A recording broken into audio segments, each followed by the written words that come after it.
fire on the altar shall ever be burning. It shall never go out. That was the law of the altar in the Old Testament at the tabernacle, the temple. You know, it takes a lot of energy, a lot of fuel to keep fire burning on the altar all the time. And it takes a lot of time we've not been willing to invest to keep prayer fire on the church altar.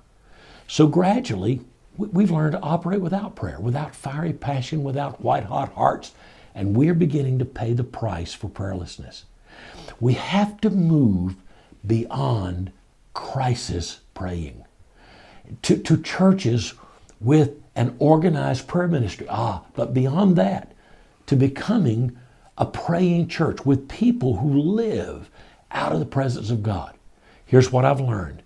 You can never have a praying church without people who meet God daily without praying homes.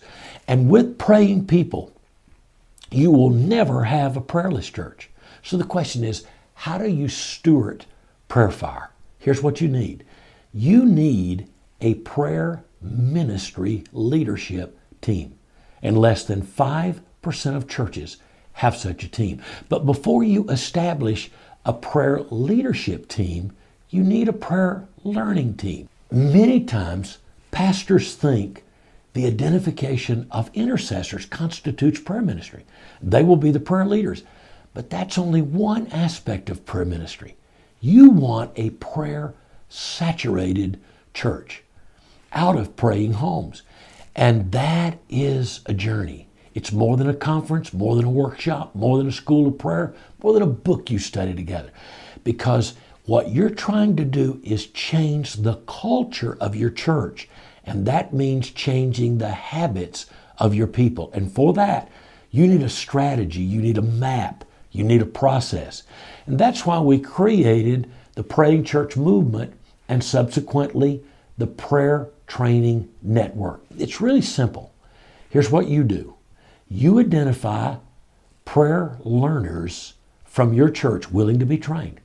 We train trainers, and we provide a 43-month curriculum and the resources that you need. We coach the process. Once we have trained the trainers, your prayer leadership learning teams come together just once a quarter, just 4 times a year, to consider where they are in their prayer transformation process. 3 to 12 churches, 25 to 50 people in a fellowship hall, around tables, 4 times a year for about 2 hours and 15 minutes. What do they do? Well, here's the schedule. Highly scripted, highly resourced. There's teaching by video in 4 to 6 minute vignettes with discussion guides. And here we're going after the concepts. What is prayer?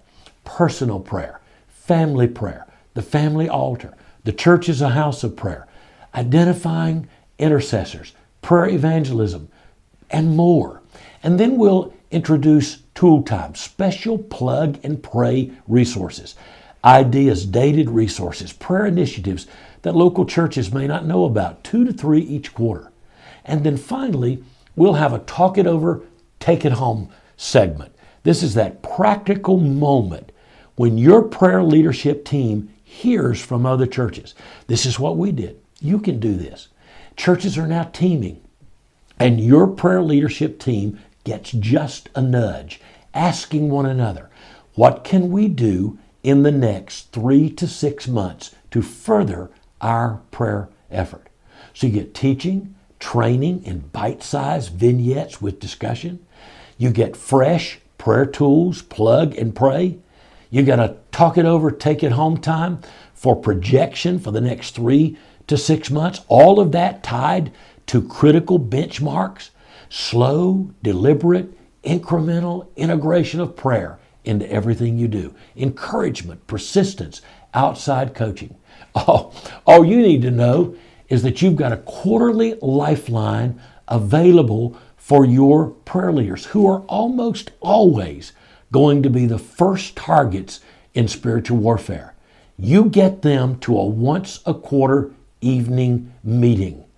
You see, every move of God started with a prayer revival. until whole churches were ablaze and then communities were impacted. It all goes back to prayer fire. The fire shall ever be burning. It shall never go out.